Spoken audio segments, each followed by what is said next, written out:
ఒక ప్రత్యేకమైన పాత్ర.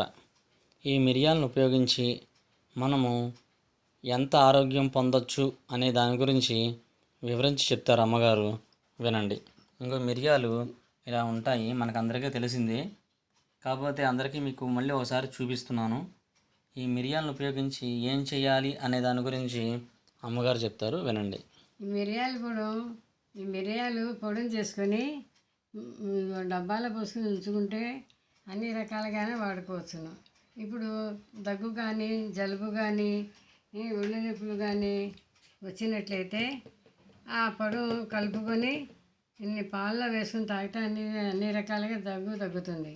తలనొప్పి వచ్చినప్పుడు ఈ మిరియాల పొడి నీళ్ళలో కొద్దిగా కలుపుకొని మొహాన పట్టిలా రాసుకుంటే తలనొప్పి తగ్గుతుంది.